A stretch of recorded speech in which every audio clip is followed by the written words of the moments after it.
자, 여러분 그 수학 공부 다시 시작하겠습니다. 오늘 할 거는 이제 12장 14절이고요. 12장 14절에서 이제 지난 시간에 14절에서 큰 독수리의 날개로 하나님의 개입이 있었다라는 말씀. 그런 큰 독수리의 날개라는 표현은 하나님의 개입을 통해서 유대에 있는 사람들, 유대인들을 보호한다 이런 얘기를 드렸고요. 그다음에 거기서 이제 광야, 곧 그녀의 처소로 날아갈 때 그 그녀의 처소가 광야를 결국 이것이 이제 결국 그 이스라엘 백성들을 광야에서 이스라엘 백성들을 보호한다 뭐 이런 뜻으로 이제 설명을 드렸고요. 근데 여기서 이제 이 광야로 하는 것을 어떤 주석서에 보면은 이제 그 페트라라고 하는 그 구체적인 장소를 얘기하시는 분들이 있습니다. 페트라가 어디냐면요.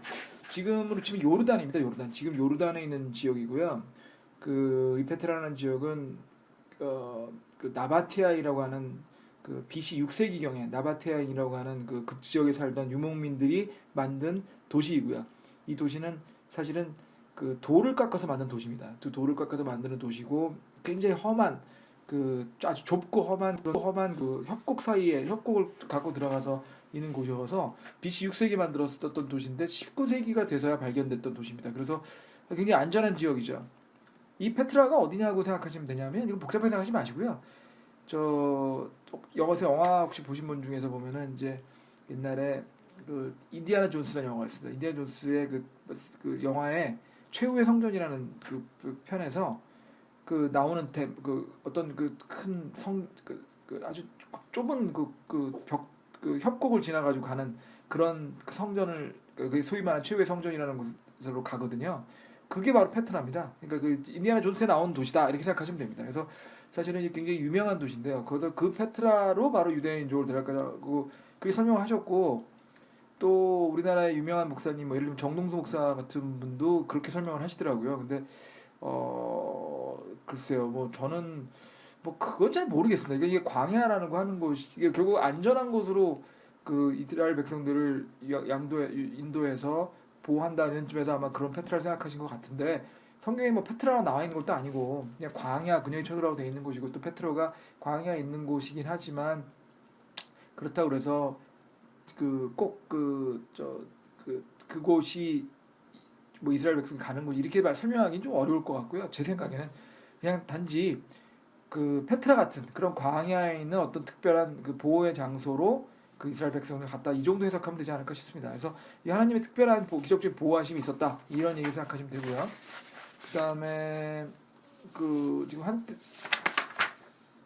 거기 또 12장 14절에 보면은 그 뱀의 얼굴을 펴요 한 때와 두 때와 반 때 동안 야육하게 하리라. 이 한 때와 두 때와 반 때가 3년 반이라는 거죠. 이게 그 여러 구절에 나오죠. 다니엘서 잠깐 보시겠어요. 다니엘서 7장 25절, 23절 보시면 다니엘서입니다. 다니엘서 7장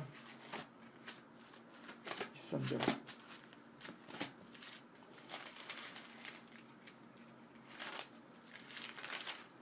이게 이제 그 23절 25절에 보시면 이게 이제 적그리스도에 대한 얘기인데요. 25절에 보시죠. 25절에 또 그가 지극히 높은 이를 대적하려고 엄청난 말들을 하며 지극히 높은 이의 성도를 지치게 하고 그 때와 법을 바꾸지 않고 그들은 한 때와 두 때와 반 때 또한 그 손에 주어지리라. 이게 한 때와 반 때 똑같은 얘기죠. 그러니까 적그리스도가 3년 반 동안 이 지구상에 많은 환란을 가져올 것이다. 대환란 시대를 할 것이다라는 얘기를 하고 있는 대목이거든요. 이 대목과 지금 그 계시록 12장 14절에 나오는 한 때와 두 때와 같다 연결되는 거다. 그리고 환란기 후반부 그 대환란기에 대해서 얘기하고 있다고 보시면 되겠습니다. 자, 그래서 이제 12장 14절에 있는 내용은 이 정도로 정리하고요.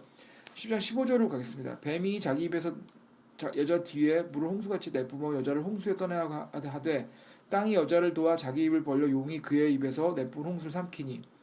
그러니까 이게 결국 홍수가 여자 이스라엘이죠. 홍수가 이스라엘을 그 굉장히 괴롭힌다는 뜻인데요. 괴롭힌다는 뜻인데 땅이 여자를 도와서 이스라엘 도와서 그 홍수를 없앤다 이런 뜻입니다. 근데 그러면 여기서 홍수가 뭐냐라고 하는 건데요. 이걸 그냥 문자적으로 해석을 해서 이스라엘에 홍수가 있어서 이스라엘을 전부 다 떠내라 하려 했는데 땅이 갈라져서 그 홍수물을 다 함으로써 이스라엘이 살아났다. 이렇게 해석할 수도 있고요. 왜냐면 뭐 특별히 뭐 홍수 이 홍수를 어떤 상징으로서 이렇게 성경에 나타나 있는 부분이 없게 해석을 한다면 이렇게 볼 수 있는데 이제 이렇게 해석하시는 분들은 뭐 J.B. 스미스 이런 분들입니다. 근데 월우드나 라이리 같은 분들은 조금 다르게 해석을 하는데요.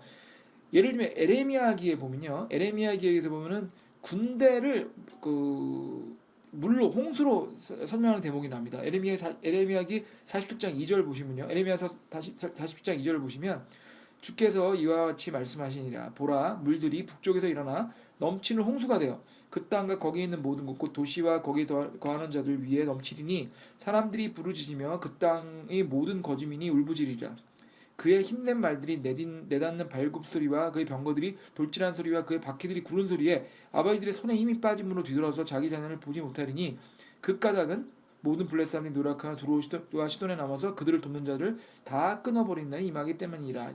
지금 이렇게 돼 있거든요. 여기서 지금 보면 이 물들이라고 하는 게 결국 병사들, 그 군대를 지금 설명하고 있는 내용이죠. 에레미야기에서 보면.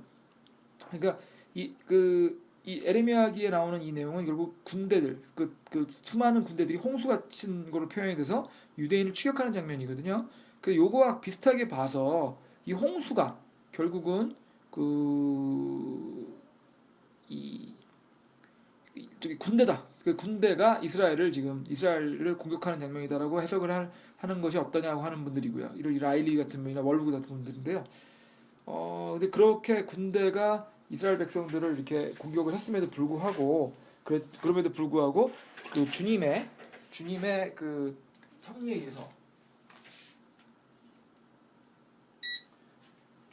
의해서 그 이스라엘 백성들이 그 구원을 받는다. 뭐 이렇게 설명하면 되겠습니다. 뭐 상대적으로 이게 중요한 구조는 아닙니다. 이거 그러니까 이 10절 15절에 있는 구조가 하여튼 그런 취지를 이해하시면 될 것 같고요. 그 다음에 12절 17절에 보시면 용이 그러니까 12절 15절 그냥 16절을 정리를 하면 사탄이 모든 사악한 힘을 이용해서 이스라엘을 핍박하고 멸종시키려고 하지만 하나님께서는 그 놀라운 기적적인 섭리적인 개입을 통해서 이스라엘 남은 자들을 환란 동안 보존시키셔서 통과하게 할 것이다. 환란 동안에 보존시키실 것이다. 이런 얘기입니다. 10절 17절에 보면 용이 여자에게 진노하여 그녀의 시중에 남은 자들 곧 하나님의 명령들을 지키고 예수 그리스도의 증언을 가진 자들과 전쟁을 하러 나아가니라. 이것도 이제 같은 맥락이죠. 같은 맥락이어가지고 결국 그 이스라엘 백성 중에 남은 자들 하나님 명령 그 남은 자들은 결국 뭐냐면 하나님의 명령을 지키고 예수 그리스도의 증언을 가진 자라고 지금 되어 있는데요. 그 사람들을 지금 용이 그 사탄이 그 헤아려 한다는 거죠.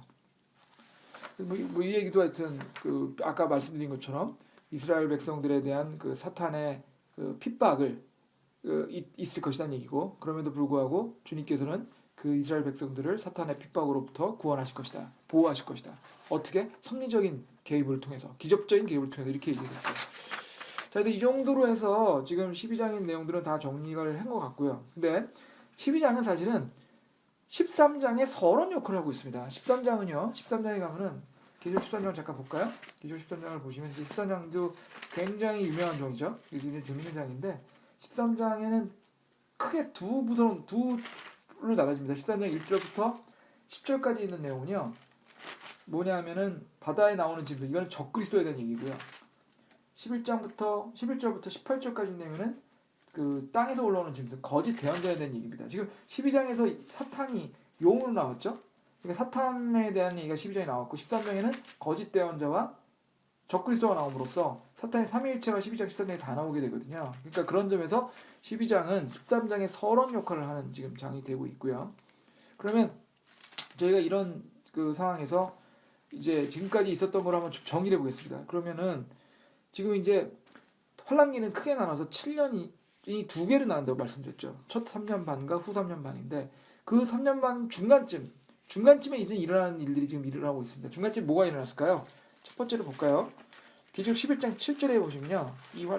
그 환란기의 중간쯤에 일어나는 일로서 계시록 11장 7장에 보시면 두 증인이 지금 죽게 됩니다. 보시죠. 11장 7장에 보시면 그들이 자기의 증언을 마칠 때 바닥 없는 구덩이로부터 올라오는 짐승이 그들을 대적하여 전쟁을 일으켜 그들을 이기고 죽일 터인들. 지금 두 증인이 그 1260일 동안 대언한다고 있거든요. 1260일 동안 이게 3년 반이죠. 1260일 동안 대언하고 난 다음에 지금 누구한테 죽겠습니까? 그 적그리스도한테 죽는 거죠. 그러다 보니까 이제 물론 이게 딱 중간에 있지 아니면 중간부터 조금 더 뒤일지는 좀 두 증인이 언제부터 나왔는지에 따라 다를 수 있겠습니다만 어쨌든 환란기 중간 정도로 볼 수 있겠죠. 두 증인이 죽었습니다. 두 번째는요. 적그리스도가 자기를 경배하기를 요구하고 있습니다. 그게 이제 어떻게 되냐면 계시록 13장 8절이죠. 아직 13장 안 했습니다. 13장 8절 한번 보겠습니다. 13장 8절 보시면 땅에 거하는 자들 꼭 창세로부터 죽임을 당한 어린 양의 생명체에 기록된 자들이 다 그에게 경배하리라. 그에게 누구한테 경배하리? 그에게 경배하는 게 누구죠? 그가 바로 적그리스도입니다. 그러니까 적그리스도가 그 땅에 있는 사람들로부터 경배를 받는 그런 그 사람들은 누구냐면 어린 양의 생명체 이름이 기록되지 않은 자들이라고 했습니다. 그런 사람들부터 경배받는 일이 지금 있을 거고요. 그 다음에 또 뭐가 있냐면 계속 12장 19절에 보시면 사탄이 용이 하늘로부터 쫓겨난 일이 이 중간에 일어나게 됩니다. 그래서 이제 그 전까지는 사탄이 하나님 바로 옆에 있다가 하나님의 지난 시간에 그 얘기 드렸죠. 사탄 하나님 바로 옆에 있다가 쫓겨났지만 그렇지만 하늘나라와 땅을 왔다 갔다 할 수 있었습니다. 근데 그 이후에 계시록이 있게 되면서 사탄은 하늘에서 완전히 쫓겨나서 땅으로 오게 됐고요. 그다음에 계시록 마지막에 돼서 천년왕국이 시작이 되면 어떻게 되죠? 바닥 없는 그 구덩이 무저갱으로 갇히게 되고요. 천년왕국이 끝나게 되면 불못에 던지게 됩니다. 그래서 일단 그 계시록 12장 9절에 있는 내용을 보면 이 환란기의 중간에 사탄은 무슨 일이 있느냐? 결국 하늘로부터 쫓겨나서 땅에 오게 되는 일이 생기게 되고요. 그 다음 계시록 12장 13절에 보시면 또 무슨 일이 있죠? 이 유대인들에 대해서 엄청난 핍박이 있는 거죠.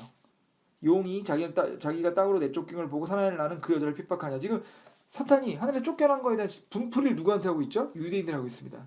그러니까 지금 지난 시간에 그렇게 얘기 드렸죠. 종로에서 뺨 맞고 한강에서 화풀이 한다. 이런 식으로 사탄이 그 하늘에서 쫓겨나서 이 땅에 오게 된 것에 대한 분풀이를 유대인들이 하고 있는 거고요. 그 다음에 사실은 이제 그 계시록이 직접 나오지는 않고요. 다니엘서에 나오는 건데 다니엘서 9장 27절 잠깐 보시겠습니다. 다니엘서가 계시록과 많이 연결됐다는 얘기는 여러 번 드렸는데요. 하여튼 13장에 가시면 얼마나 계시록과 다니엘서가 연결되어 있는지 아주 자세히 볼 수 있겠습니다. 다니엘서 9장 27절 말씀 보시면 다니엘서 9장 27절에는 그가 많은 사람들과 한 이레 동안 언약을 확정하리니 여기서 그가 누구죠? 적그리스도입니다. 한 이레이 7년이고요. 그가 그 일의 한 중간에 희생물과 봉헌물을 그치게 하며 또 가증한 것을 뒤덮기 위해 심지어 완전히 끝날 때까지 그것을 황폐하게 할 것이요 작들인 것이 그 황폐한 곳에 쏟아지리라. 지금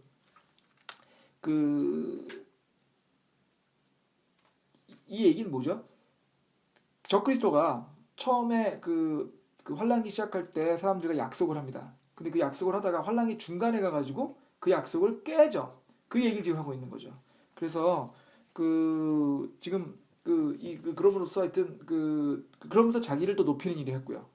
그래서 그런 얘기들이 지금 이렇게 다니엘서에 나오고 있고요. 그래서 지금 쭉 정리하면 이런 일이 있는 겁니다. 사탄이 쫓겨났죠. 사탄이 쫓겨나서 땅에 오게 되면서 많은 유대인들을 핍박을 했고요. 사탄의 육화된 형체인 우리 마치 이제 성자 하나님과 같은 역할을 하는 적그리스도가 두 증인을 죽입니다. 그리고 적그리스도가 유대인들과 맺었던 언약을 깨고요. 적그리스도가 나아가서는 자기를 정죄하게 하는 일이 생겨요. 이게 사탄과 적그리스도가 이제 무슨 일이 있었는지가 지금 쭉 설명이 되어 있는 건데요. 이런 일들이 결국 이 7년 대환란기의 중간점, 7년 환란기의 중간점에 지금 일어나는 일이라고 말씀드릴 수 있겠습니다. 자, 그래서 이 정도로 해서 지금 이제 계시록 12장은 끝내고요. 계시록 12장을 끝내고 이제 계시록 13장을 들어가도록 하겠습니다. 계시록 13장은 사실은 아까도 얘기 드렸지만 두 파트로 나눠져 있고요. 두 파트로 나눠져 있는데 첫 번째 파트는 계시록 14장 1절부터 10절까지의 적그리스도에 대한 부분이고요. 그 나머지 파트 11절부터 18절까지는 이제 거짓 대언자에 대한 얘기입니다. 그래서 오늘 일단 적그리스도에 대한 걸 한번 쭉 읽어보겠습니다. 적그리스도 쭉 읽어보고요. 자세한 얘기는 한 줄 한 줄 할 텐데 적그리스도에 대한 얘기를 먼저 쭉 읽어보고 그 다음에 설명드리도록 하겠습니다. 13절 1절부터 읽겠습니다. 내가 바다의 모래 위에 서서 보니 바다에서 일곱 머리와 열 뿔을 가진 한 짐승이 올라오더라. 그 뿔들이 10개의 관이 있고 그 머리들에 신성모독하는 이름이 있더라. 일곱 머리와 열 뿔 가는 한 짐승 많이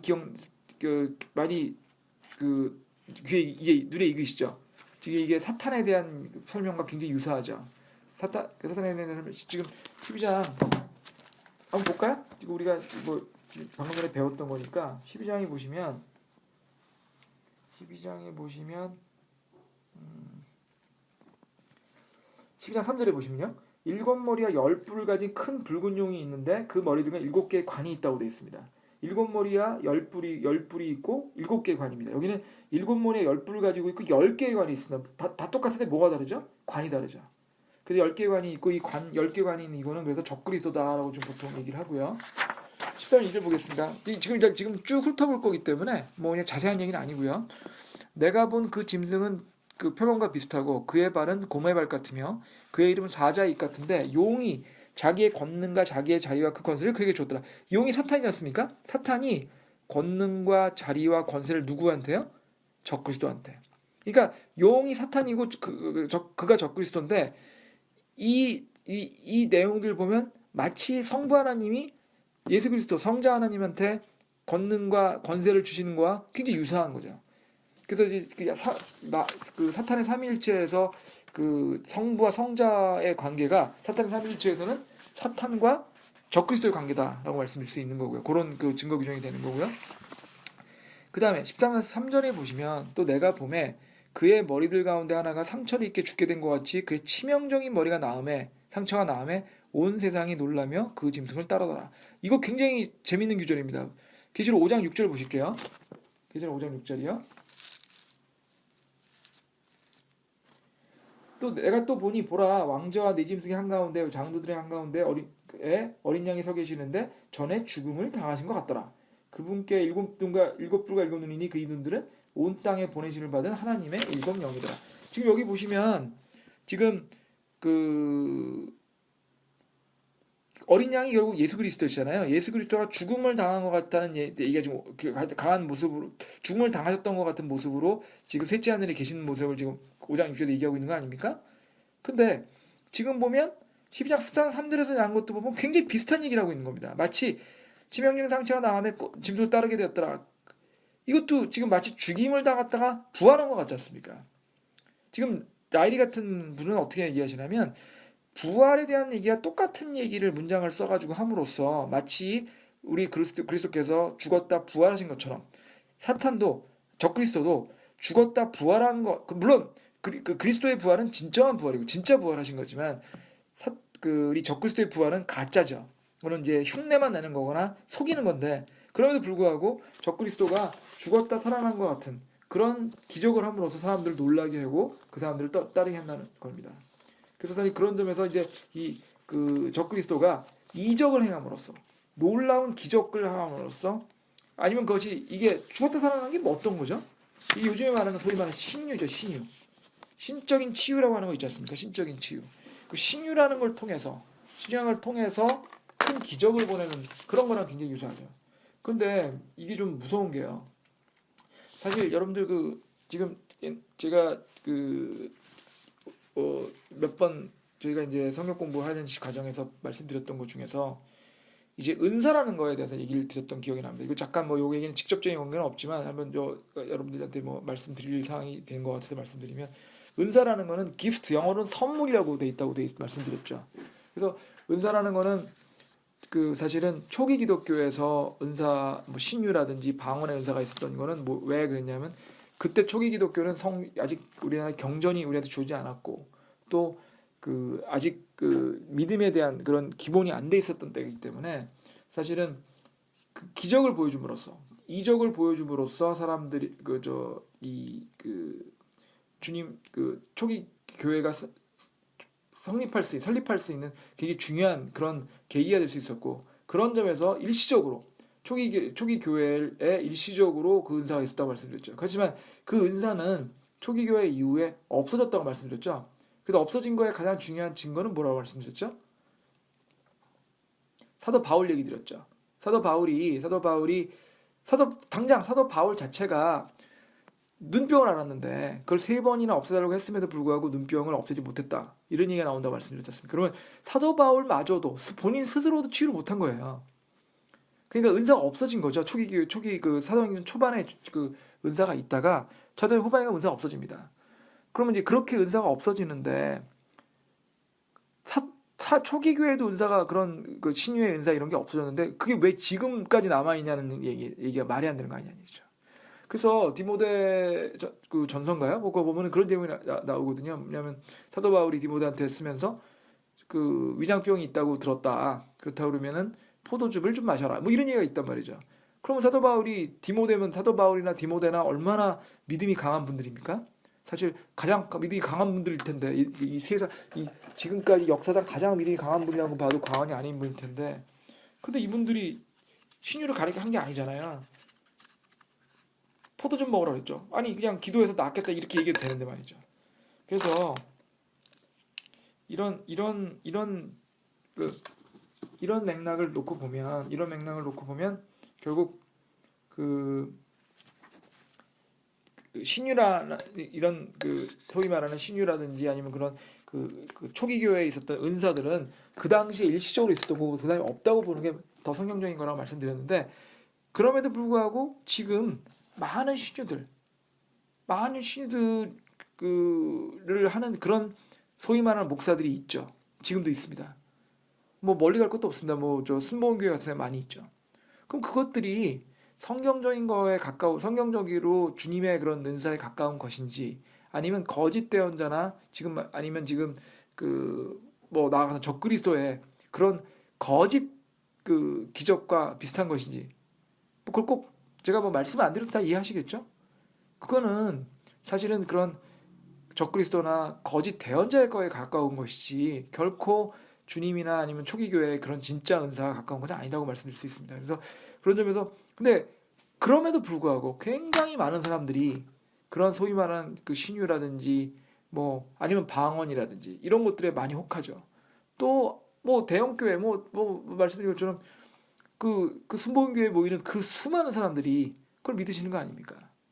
그것도 매주 그런 거 보면 참 이제 그 저희가 올바른 믿음을 갖고 지킨다는 게 얼마나 어려운 일이가 또 반대로 얘기하면 그 잘못된 믿음 갖기는 얼마나 쉬운가 이런 생각을 좀 할 수 있는 거죠. 뭐 우리는 그런 점에서 더 열심히 성경 공부해야 됩니다. 왜냐면 우리라도 이런 그 저 잘못된 거를 차리지 않으면 누가 하겠습니까? 뭐 그다음에요. 13장 4장 그들이 그 짐승의 권능을 준 용에게 경배하고 그 짐승에게 경배하 이르되 누가 이 짐승과 같으냐 누가 그 능히 그와 전쟁하겠느냐 지금 그 짐승을 경배하고 있다는 얘기죠. 경배했다는 얘기고요. 계속 읽어보겠습니다. 또 용이 그에게 큰 것들을 말하여 신성무당한 힘을 주고 그 42살 동안 지속한 권능을 주매 42살 3년 반입니다. 그러니까 이 3년 반 동안 이 적그리스도가 통치하겠다는 얘기죠. 또 그가 입을 벌려 하나님을 대적하고 모독하되 그분의 이름과 그분의 성막과 하늘에 관한 자를 모독하더라. 사실 이제 이 3년 반에 대한 거 한번 좀 적그리스도에게 다시 한번 말씀을 드리면 적그리스도가 적그리스도로서의 본색을 드러내는 건 3년 반이죠. 적그리스도 자체는 그 전에 있을 수도 있습니다. 왜냐하면 그 7년 대환란 초기부터 나올 수 있으니까. 하지만 적그리스도가 그 자기로서의 적그리스도의 본성을 드러내서 정말 그 환란기를 주도하는 역할을 하는 거는 후반기 3년 반 대환란기니까 그래서 여기 3년 반이라고 얘기가 나오는 거고요. 여기 신성모독을 하는 일을 하고 있다고 했고 또 그가 성도들과 전쟁하여 그들을 이기는 것을 받고 모든 족속과 언어와 민족들이 다스리는 권능을 받음에 땅에 거하는 자 그러니까 지금 우리가 적그리스도가 두 증인을 죽이지 않습니까? 계시록 11장 7절 보실게요. 11장 7절에 보시면 그들이 자기들의 증언을 마칠 때 바닥 없는 구덩이로 올라오는 짐승이 그들을 대적하여 전쟁을 일으켜 그들을 이기고 죽일 터니 이렇게 되어 있지 않습니까? 지금 바닥 없는 구덩이로 올라오는 짐승이 바로 적그리스도입니다. 지금 이거 13장에서는 바다라고 되어 있는데 여기 구덩이라고 되어 있습니다. 그래서 그게 다른 게 아니냐 생각할 수 있는데 그런 건 아니고요. 바다 지금 어떤 이렇게 해석하시는 분들이 많으십니다. 그러니까 바닥 없는 구덩이가 바다에 있다는 거죠. 그러니까 바닥 없는 구덩이에서 올라서 바다를 통해서 올라오는 거니까 올라온다 생각하시면 이 두 개의 충돌이 전혀 없을 겁니다. 그래서 이게 결국 이 적그리스도가 단순히 적그리스도로서의 이적을 할 뿐더러 이렇게 그 주님의 사람들을 죽일 수 있는 그런 권능도 물론 장기적인 권능은 아니지만 이게 일시적인 권능을 갖고 있다는 거죠. 그다음에 14절 8절에 보시면 땅에 거하는 자들 곧 창세로부터 죽임을 당한 어린 양의 생명책에 이름이 기록되어 있는 자들은 다 그에게 경배하리라. 지금 적그리스도한테 지금 경배하는 얘기가 지금 나와 있는 거고요. 그래서 지금 적그리스도 경배하는 얘기가 야 그런 일 오면 적그리스도 경배할까 이런 생각들 많이 하시는데 아니 뭐 단적으로 얘기를 드려서 지금 소위 말하는 신유를 하는 사람들 뭐 예를 들면 미국에 있는 베니 흰이라든지 뭐 우리나라의 뭐 조용기 목사라든지 이런 사람들 다른 사람들이 얼마나 많습니까? 뭐 그런 걸 생각해 보면 그보다 훨씬 더 강력한 권능을 갖는 적그리스도가 왔을 때 적그리스도를 따라가는 사람 많을 수 있다고 저는 생각합니다. 자 14절 9절부터 보겠습니다. 사람이 귀가 있거든 들을지어다. 포로로 끌고 가는 자는 포로로 끌려갈 것이요 칼로 죽이는 자는 반드시 칼로 죽임을 당하리니 여기에 성도들의 인내와 믿음이 있으리라 이렇게 되어 있습니다. 그래서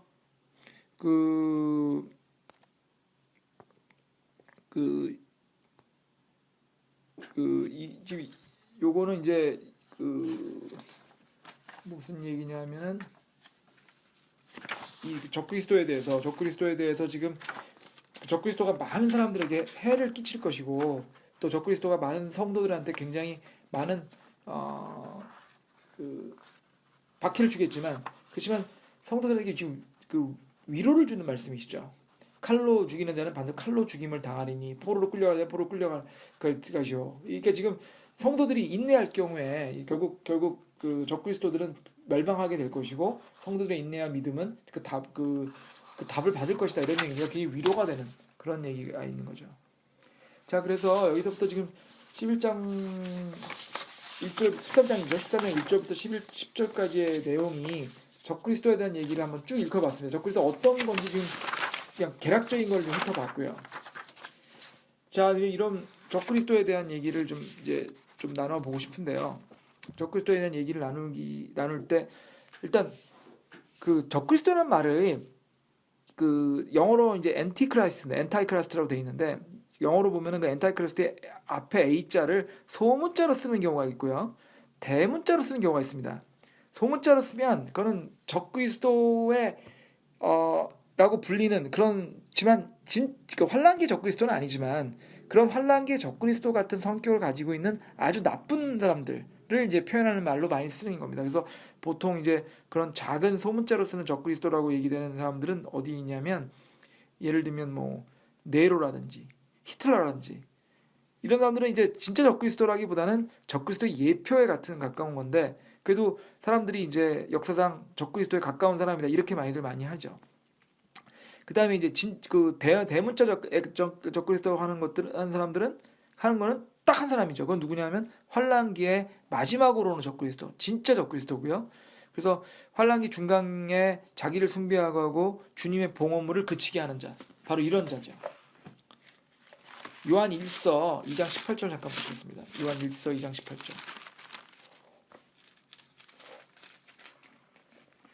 거기 보시면 어린 자녀들아 지금은 마지막 때라 적그리스도가 오리라 함을 너희가 들은 것 같이 지금도 많은 적그리스도가 있으니 이로써 우리가 지금이 마지막 때인 줄 아노라. 지금 많은 적그리스도가 있다는 거고 적그리스도 온다는데 지금 많은 적그리스도는 지금 아까 말한 소문자 적그리스도 그러니까 적그리스도의 예표가 되는 그런 사악한 인간들을 얘기하는 거고 그 다음에 이제 마지막 환란기에 오는 진짜 적그리스도는 대문자로 말씀드린다는 얘기를 들 수 있겠습니다. 자 그래서 이제 저희가 이제 적그리스도에 대한 얘기를 이제 지금 하려고 하는데 개략적인 걸 훑어봤는데요. 이 개략적인 걸 훑어보는 데 있어서 저희가 이제 하나 좀 알아야 될 것이 이 적그리스도와 관련돼 가지고 이 계시록에 이뿐만 아니라 나와 있는 책은 다니엘서입니다. 다니엘서 2장과 7장과 8장에 걸쳐 가지고 굉장히 얘기들이 많이 나와 있습니다. 그래서 다니엘서 2장과 7장과 8절에 나와 있는 얘기들을 저희가 먼저 살펴보고 살펴본 얘기를 가지고 이해를 한 다음에 우리가 계시록을 보는 게 어떨까 저는 그렇게 생각합니다. 그럼 그렇게 봄으로써 저희가 좀 더 전체적인 내용을 좀 더 용이하게 파악할 수 있을 것 같고요. 또 이번 기회에 다니엘서 한번 쭉 훑어봄으로써 저희가 이제 다니엘서와 그 계시록이 어떤 연관관계가 있는지를 좀 아시고 그리고 진행할 수 있지 않을까 싶거든요.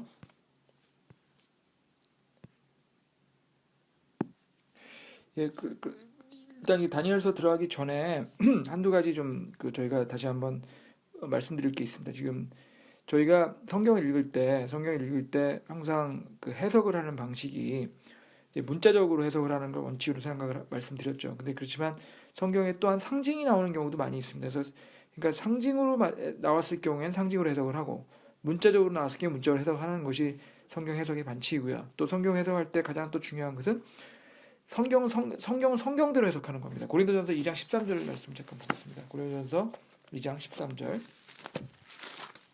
제가 이 얘기를 먼저 드리는 이유는 다니엘서가 상징으로 이루어졌기 때문에 다니엘서를 이해하기 위해서는 어떤 식으로 성경을 이해해야 되는지를 말씀드리려고 말씀드리는 겁니다. 고린도전서 2장 13절을 보시면요. 2장 13절 보시면 또한 우리가 그것들을 말하되 사람들의 지혜가 가르치는 말로 하지 아니하고 성령께서 가르치시는 말로 하니 곧 영적인 것들은 영적인 것으로 비교하니라 되어 있습니다. 그죠? 그러니까 영적인 성경은 영적인 성경 구조를 가지고 해석하는 것이 가장 정확하다는 얘기죠. 그래서 이거에 대표적으로 해석할 수 있는 구조를 한번 볼게요. 그러니까 이렇게 성경에 있는 게 성경을 어떻게 해석하는 게 맞는 것인지에 대한 구조를 보시면 에스겔서 37장 1절을 보시겠습니다. 이게 에스겔서도 대언서로 굉장히 그러니까 이해하기 어려운 걸로 많이 알려져 있는 책이기 때문에 에스겔서 한번 예를 들어보겠습니다. 에스겔서 37장 1절에서 9절.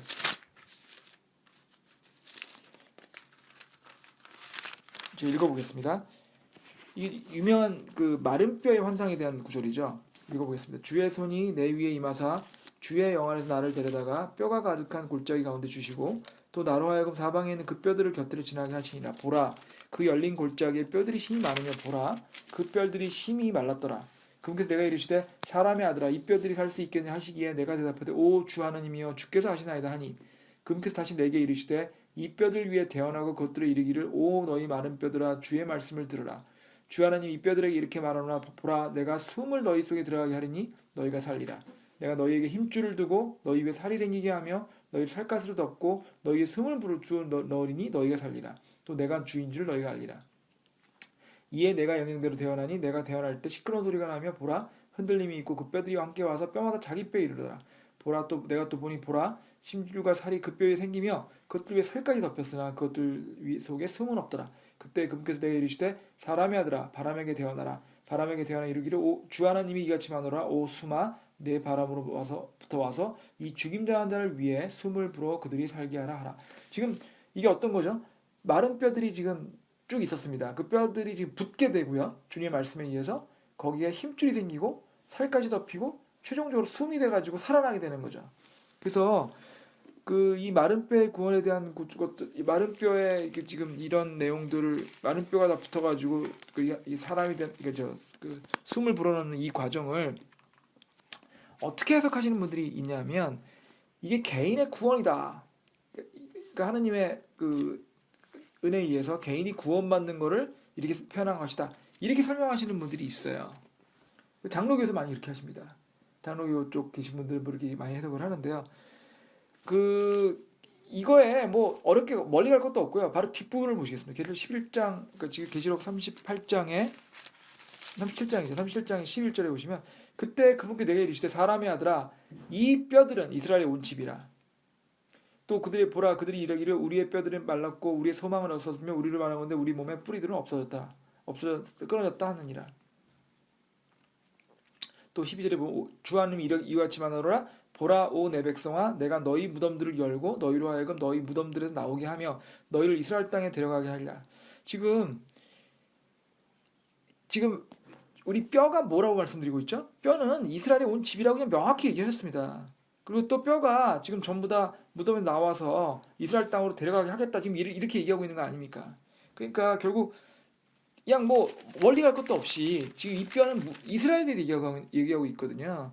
그럼 당연히 이거는 어떻게 해석을 해야 되냐면은 지금 패망하고 그래서 바빌론에 잡혀가고 지금 아주 굉장히 약해진 그런 이스라엘 백성들이 그럼에도 불구하고 주님께서 언젠가 그 이스라엘 백성들을 민족적으로 회복시키실 거다. 민족적으로 회복시켜서 다시 그 주님의 선택받은 백성으로서 살아가게 하실 거다. 이거 주님이 이스라엘 백성들 회복시켰다, 민족적 회복시켰다는 얘기입니다. 그거를 상징적으로 어떻게 하는 거라면 뼈에 숨을 불어넣는 거로 해석하신 거죠. 그러니까 이 구조를 해석을 할 때 다른 해석은 있을 수가 없습니다. 이게 굉장히 이거 갖고 많은 해석들을 하셔서 설명들이 있으시는데요. 성경을 성경대로 해석하게 되면 지금 고린도전서 2장 13절 아까 읽은 것처럼 영적인 걸 영적으로 해석하다 보면 성경을 성경으로 해석을 해야 되거든요. 그리고 가장 중요한 건 하여튼 성경 문맥인데 문맥으로 해석하게 되면 이건 누가 뭐라고 해도 너무나 명확하게 이스라엘이 회복됐다는 뜻이거든요. 이스라엘이 회복된다는 뜻입니다. 그러다 보니까 지금 이 구조를 갖다가 뭐 개인의 구원이나 이렇게 해석하시는 거는 최소한도 정확한 해석은 아닙니다. 오히려 그건 적용이 될 수는 있습니다. 이게 이스라엘 백성들한테 하는 이스라엘의 민족적 회복에 대한 구절이긴 하지만 그것이 마치 우리 개인의 구원에도 이런 식의 회복이 가능하다. 그러니까 이거 원래는 이스라엘에 대한 건데 개인의 구원에 적용할 수도 있다. 이렇게 말할 수 있습니다. 그건 이제 적용이죠. 하지만 이것은 분명히 여기 나오는 뼈라는 거는 이스라엘을 상징하는 것이고 이 뼈를 통해서 이거는 이스라엘 민족의 이스라엘 민족의 회복에 대한 민족적 회복을 얘기하는 거라는 거에라는 해석은 바뀔 수가 없는 거죠. 몇 번 제가 말씀드린 것처럼 해석은 하나입니다. 그거를 자기 상황이나 시대 상황에 따라서 여러 적용하는 적용은 수십 개 있을 수 있습니다. 하지만 반드시 해석은 하나다라는 거. 그런 점에서 이 부분에 대해서 다른 해석이 있어서는 안 된다는 거. 이걸 머리에 두시고요. 성경을 읽을 때 항상 해석 하나다. 여러 개의 적용을 있을 수 있지만 해석 하나다라는 걸 아시고 그리고 다니엘서를 공부하는 게 좋을 것 같습니다. 근데 이게 다니엘서를 지금 다니엘서 들어가려고 지금 준비를 했는데 벌써 지금 한 37분 정도 됐거든요. 그래서 오늘은 그러면 요거는 다니엘서는 다음 시간에 연결해서 그냥 하는 걸로 하고요. 오늘은 그냥 저희가 이 엔티크라이스트에 대한 얘기가 13장에 나오고 13장에 나오는 얘기를 이해하기 위해서 저희가 계시록 13장을 이해하기 위해서 다니엘서에 나오는 그 적그리스도에 대한 얘기를 보겠다고 말씀드렸고 그런 과정에서 해석과 적용이라는 차이를 우리가 이해하고 우리 다니엘서를 읽을 때 반드시 이런 점에서 문리적을 상징으로 되어 있긴 하지만 그 상징을 통해서 물리적 해석을 최대한 해야 된다. 그런 걸 가지고 다니엘서를 해석하겠다. 이렇게 말씀드릴 수 있고요. 다음 시간에는 그러면 다니엘서 2장과 7장과 8절에 걸쳐 가지고 그 다니엘서를 해석해서 다니엘서를 통해서 저희가 적그리스도가 어떻게 설명되어 있는지를 보도록 하겠습니다. 자, 그러면 오늘 일단 그러면 요거에 대해서 기도하고 마무리하겠습니다. 하나님 계신 우리 아버지, 저희가 그 주님 말씀 배울 수 있게 이렇게 그 기회 주셔서 감사드립니다. 지금 제가 우리 형제자매님과 떨어져 있습니다. 그렇지만 이렇게 녹음을 통해서 형제자매님에게 조금이라도 제가 그 말씀을 전할 수 있는 기회 주셔서 감사드립니다. 주님, 저의 지식은 너무나 약하고 부족해서 제가 충분히 그 주님 말씀을 전하지 못하는 걸 제가 압니다. 주님, 하지만 주님이 성령으로 충만케 해주신다면 저의 부족한 설명도 여기 계신 모든 형제자매님이 잘 들으실 수 있을 거라고 믿습니다. 주님, 이 자리를 성령으로 충만케 해주시고 또 모든 분들을 축복해 주셔서 그 모든 분들이 저의 부족한 설명을 듣고도 주님 말씀을 충분히 이해할 수 있도록 도와주시옵소서. 계속되는 예배 시간에도 모두 주님께 맡기오며 이 모든 말씀 우리 주 예수 그리스도 이름으로 기도드렸습니다.